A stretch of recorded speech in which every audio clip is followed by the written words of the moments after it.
It's lovely to come your way again today. Today is your program Security Watch Africa, only on the Africa Independent Television. Like we did promise you that once every month we will go out of the studio to bring a location that needs an attention. And today we are here. Yes, we are here. You'll be wondering where we are. We are in Borno State. Yes, Borno State, Maiduguri precisely, but particularly we are at the Shetima Ali Mungunu Teachers Village IDP camps here in Maiduguri. For some of you who are familiar with Maiduguri, you will know this IDP camps. And here where you have people from two local governments who came because their communities have been were overrun by these Boko Haram terrorists. But today, peace are beginning to return. Kudos to the effort of the Nigerian army. Thanks for staying tuned to your program. My name still remains Patrick Abambu. Today we'll be giving you a loaded edition of this program. But I have a guest I will introduce to you because where we are right now is the nursery, primary, and junior secondary school in this IDP camp where the children are being brought up. You know that when a child is brought up well, when education is taken, then tomorrow is secured. Some have said that the growth or the emergence of terrorism and extremism is due to lack of education. But here we can see some little children are being taught on how to read ABCD and understand. Some are taking even their junior secondary school examination. These are the things we see. But there are a lot you need to also know about this school. That is why today we'll be bringing to you as our guest. Together I will do this program with him, talking about the head teacher of this school. Sir, I have with me on this program today the head teacher of this school. Come closer, sir. I'm talking about Alhaji Baba Mengana. Is the head teacher all the way from Kukawa local government. How are you doing, sir? Okay, yes, we're in your school, but stay back, don't go away because we'll have other parts of the program which we will bring in you. Sit back as we bring you the report of the Nigerian Army. You know, this week the Nigerian Army has been celebrating the Army Day celebration. That's talking about NASIL 2018. A lot of activities were lined up. A lot of activities have been done previously, starting from May 1st, 2018, up till the 6th of July 2018, the army has been very busy providing succor to those who are in need and helping to make sure. One of the highlights of it is the official launching of the Operation Last Hold, that is to totally help to push away these terrorists from our territory in Nigeria. I will be bringing you the report, the humanitarian activities of the Nigerian army, particularly in helping the people to resettle comfortably in their home. Security Watch Africa was in Gudumbali, where the Nigerian army, led by the untiring Chief of Army Staff, talking about Lieutenant General Tuku Yusuf Buratai, who led his men to clean up the communities, not just clean up the community, led them to the clearing of bush for the commencement of the 2018 farming season, and also where he donated some tractors. Let me now unfold what happened. Sit back and watch this report. The current victory over Boko Haram by the Nigerian army is simply not enough for the Chief of Army Staff, Lieutenant General Tuku Yusuf Buratai, as the Nigerian army is all out to ensure that life returns to normalcy in the northeast Nigeria. As part of activities to mark this year's Nigerian Army Day celebration, NATSEL 2018, General Buratai led officers and soldiers to visit Gunambali community in Borno State to help the returnees clean up their environment and also assist them start the new farming season. Gunambali community in Guzamala local government area of Borno State is about 241 kilometers from the state capital Maiduguri. It was one of the communities overrun by the daredevil Boko Haram in its quest to take over the Nigerian states.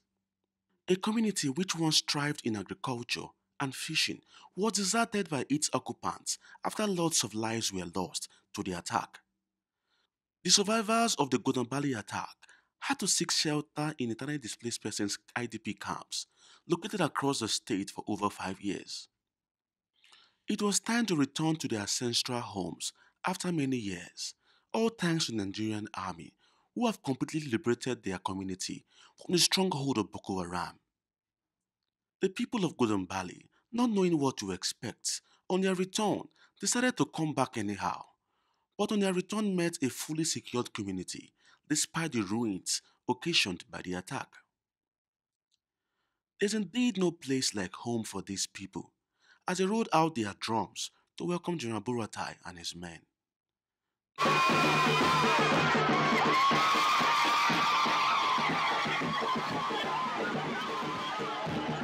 We're very happy for Nigeria Army. We did very congratulations with our Nigeria armies. So God help us, our Nigeria armies and other securities.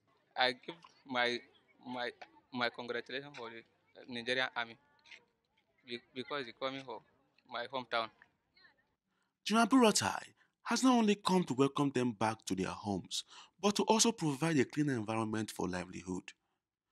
The Nigerian Army helmsman assured the people of Nigerian Army's commitment to keep them secured from any form of aggression. The choice of this location to flag off this exercise is not a coincidence, but was deliberately chosen because of the strategic, operational, and economic importance of Budumbali. Budumbali was one of the strongholds of the dreaded Boko Haram sect, which was illegally occupied by them. Our gallant troops fought a fierce battle to regain this town. We all know that Budumbali is a very important town because of its proximity to Baga, a major commercial town with vital economic importance to the people of Borno State, and indeed to the Lake Chad region, and indeed the whole of the country and West Africa. We are indeed glad today that those displaced from their homes have been able to return to resume their normal lives. Some people who fled their homes for over 7 years have been able to return, and we are here today to join them in cleaning the community and making it habitable. General Buratai, accompanied by his top management team and other officers and soldiers, helped to clean up the Gudumbali community. As now flag off the sanitation exercise in Gudumbali. We put our hands together for him. Thank you very much, sir. Ya kaddamar da sharan muhallinku a nan Gudumbali. Wato, an nuna tsaftace muhallinku da duk wasu abubuwan da ya faru a baya. Agriculture, which is a mainstay of the Gudumbali people, was seriously affected by the insurgency experience in the northeast. The lands are now fallow, without any single crop planted. But this is not for long, as the Chief of Army Staff donated 3 tractors on behalf of the Nigerian Army. He promised to add 2 more to help them in their farming process even as the new farming season begins. Presenting the keys to the tractors to the Speaker, Borno State House of Assembly, Honorable Abdul Karim Lawal, General Buratai said Gudumbali and indeed Borno State must be great again, especially in agricultural exploits. On behalf of the local government chairman of Guzamala to present these 3 tractors to the community. I know you are a very proud indigenous of Budumbali, so you get this to our people to make maximum use of it for the farming season. And in addition also, the Nigerian Army is supporting the farming efforts here with additional 2 tractors. General Buratai also commissioned a cenotaph in memory of over 400 officers and soldiers killed by Boko Haram in the line of duty of reclaiming Gudumbali from the hands of the Boko Haram terrorists. He said it was necessary to always remember these gallant officers and soldiers who paid the supreme price for the peace in Gudumbali, Borno State, and the entire Northeast. The Unit 157 attempted to move in the first time. They couldn't, they had to withdraw. So many mines or IEDs were laid along the route to this place. At last, when the final directive was given, they were able to muster and then successfully entered Budumbali and crossed over and then harbored here. It was at this point, after harboring, Late at night, the Boko Haram came and surprised them, and the rest is history. We lost quite a number of soldiers and quite a number of equipment, as you can see, the carcasses of the vehicles. High point of the ceremony was the laying of wreaths at the cenotaph by the Speaker, Honorable Abdulkarim Lawal, and General Tuku Yusuf Buratai to mark the occasion. You can see that Nigeria is not so only just fighting the war. They want to also win the heart of the people by providing to them the necessity to assist them to settle back in their communities. And some communities are begging that army should also help them, let them go back home because they are tired of staying in the IDP camps. But one of those things that the army did, yes, you can hear over us is the helicopter that is flying, flying to show that people are being protected here in Meduguri. It's lively, it's fun here. We have been enjoying ourselves since we arrived here for over a week now. And so like I was saying, one of the things that the army introduced, which is a novelty, is introducing a mini trade fair and a military equipment exhibition as part of the Nigeria Army Day celebration. And Security Watch Africa have this report on what happened on the first day of this mini trade fair. Sit back and watch this. The economic viability of Borno State, and indeed the northeastern part of Nigeria, was built into the Nigerian Army Day celebration, NATSA 2018. The Nigerian Army, under the leadership of Lieutenant General Tuku Yusuf Buratai, decided to showcase to the world the economic potentials of Borno, Yobe, and Damawa people, which can support the improvement of the Nigerian economy. Borno State, which once had 25 out of its 27 local government areas under the control of Boko Haram terrorists, today is completely liberated from the hands of the Daredevil terrorist group. The people of the state have started returning to their ancestral homes with the hope of continuing their livelihood, which is basically agriculture, fishing, and trading. The Nigerian Army organized a mini trade fair and a local and international military equipment manufacturers exhibition to showcase some of the products made in the three northeastern states with the aim of attracting investors back to the states now that peace has returned. It was also an opportunity for the Nigerian Army to show the world the different technological advancements the Nigerian Army developed locally for self-sustainability. The chairman of the Innovation and Exhibition Committee of NATSA 2018, Major General C.O. Ude, explains further the essence of the mini trade fair and exhibitions.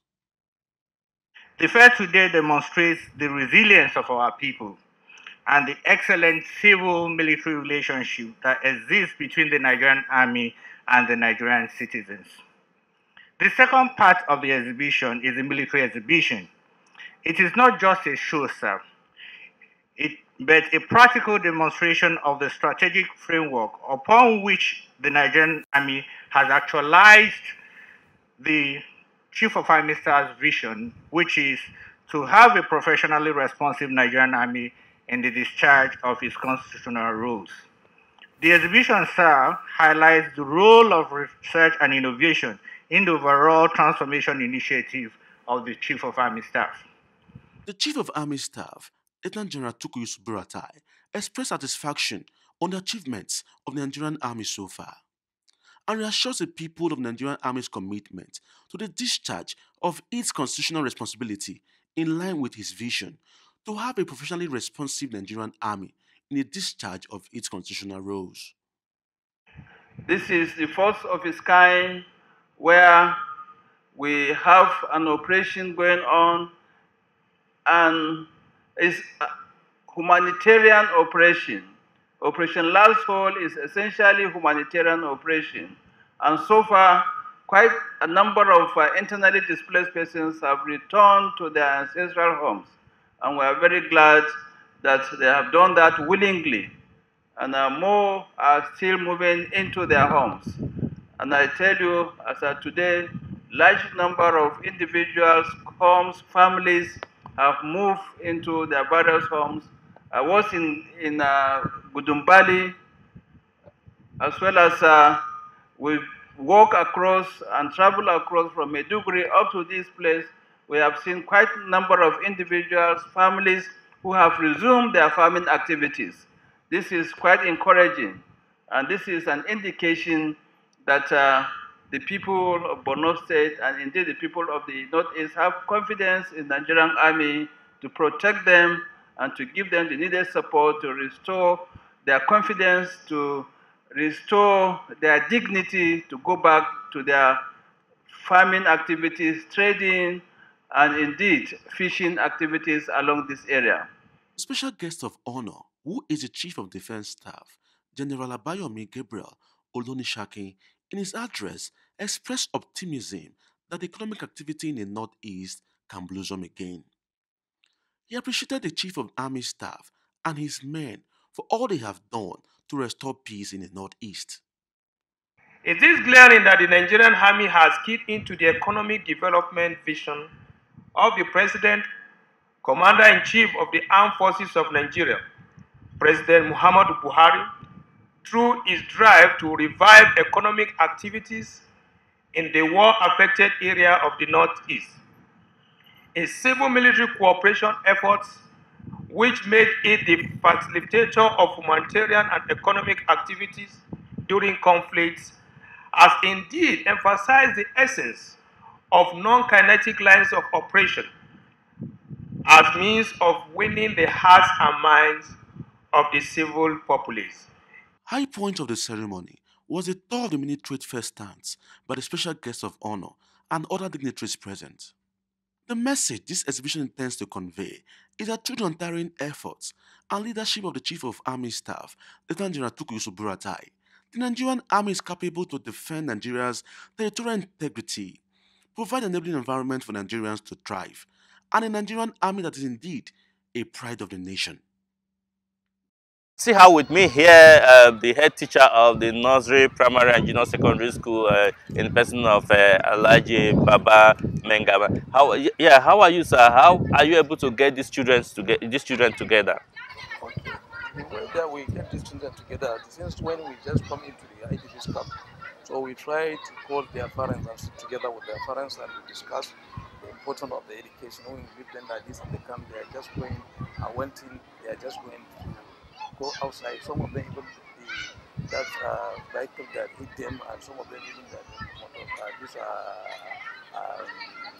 recycle, they hit them, so they bring more complaint for us. So that is why we just, and we ask for the primary school board, just go to the primary school board, and we ask our education secretary to come together and try to form the school for us in this IDP's camp. Okay.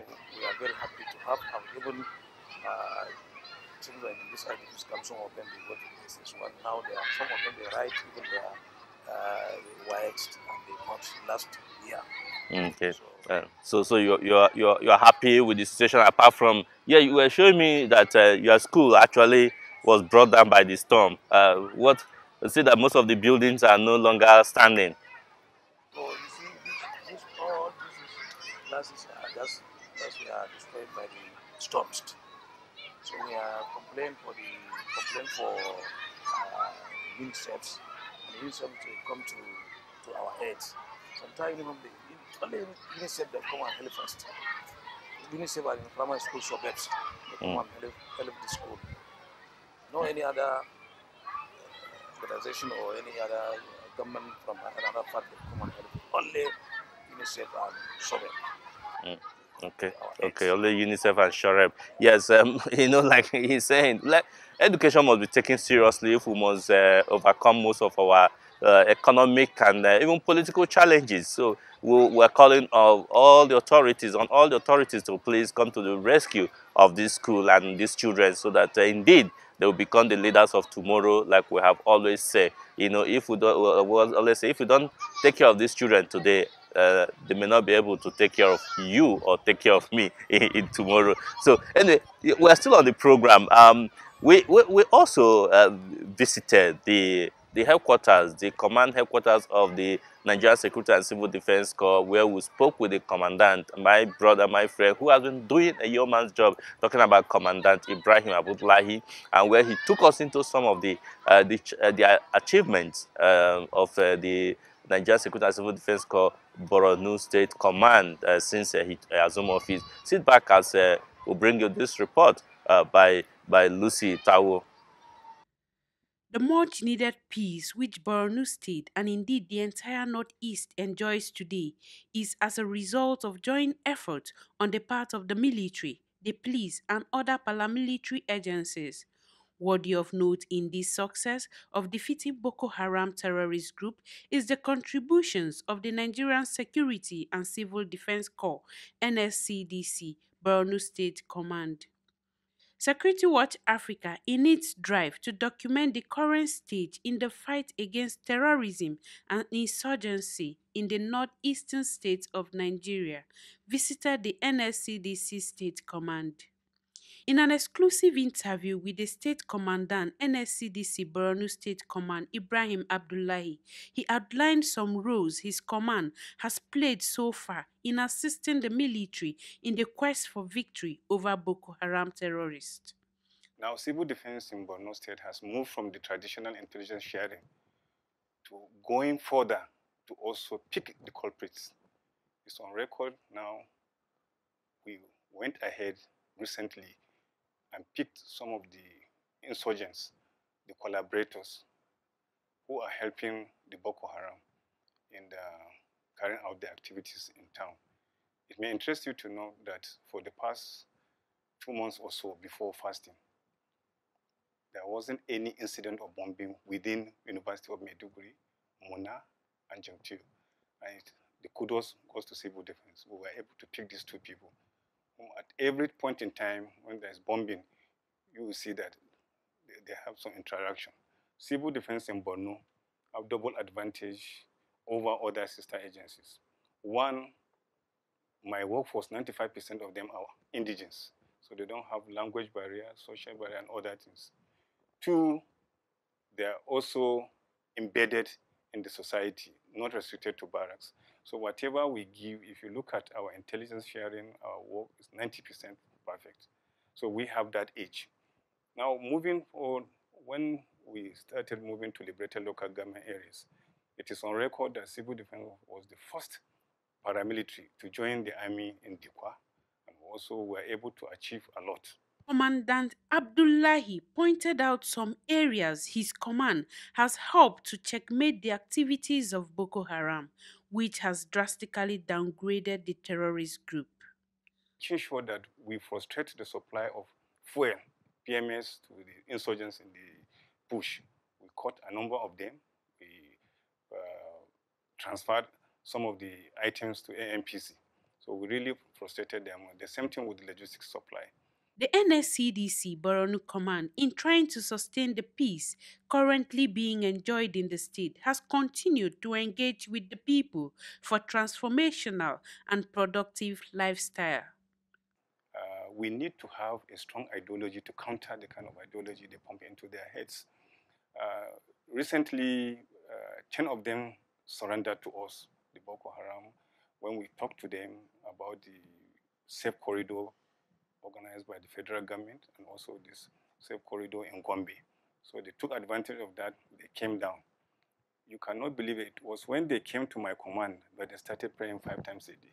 So, so the issue of practicing religion in the bush was... So they were not even practicing Islam. So you can imagine. Borno State has remarkably changed from a war zone and gradually returned to normalcy. It is pertinent that all hands must be on deck to champion this new move of encouraging the people to return back to their homes and contribute their quota to the economic growth of Nigeria. You come in, you won't believe that you are even in Maiduguri. Life is bubbling, you understand? So we want to encourage investors to still come in. We want to encourage the NGOs, especially international NGOs, to still move to liberated local government areas and support these IDPs that have returned to their homes. So it's very important. It reduces us to still believe that we still have IDPs when we are not supposed to have. So we are calling on the international NGOs to please move into the hinterlands, into liberated local government areas, develop the social amenities instead of concentrating in IDP councils. They cannot be IDPs forever. It is a new dawn for Borno State as social and economic activities are picking up, and these must be protected. Yeah, I must thank you very much, sir, for finding time. I know you are busy with your children, but you are here with us for the program. We really appreciate. Thank you very much, sir. Yes, like I said, because we are here in Maiduguri, we had information about the issue that happened. Some police officers, some policemen who are posted here to help provide security took up arms to protest the non-payment of their 6-month allowance. That is really not good. We are calling on the federal government and all government agencies that are concerned to please make sure that every security officer that is posted to such trouble zones should be taken as priority. The allowances should be paid to them because it's important. It's not only the police people, the policemen that are being owed. The Nigerian and Security and Civil Defense Corps personnel are being owed. Government must make sure that they pay them their money. Is very, very important. But that is not to say that we support the unruly behavior of these policemen. You should not take up arms and start harassing innocent people, blocking the road and shooting into the air, creating panic in the minds of the people who are beginning to forget the dark days where gunshots are everywhere. Please, there are authorized channel of complaints. You should have exhausted that and make sure that is done. Until we come your way again next week, because time flies when you are doing the program, when you're on television. Until we come your way again next week, stay blessed and bye for now.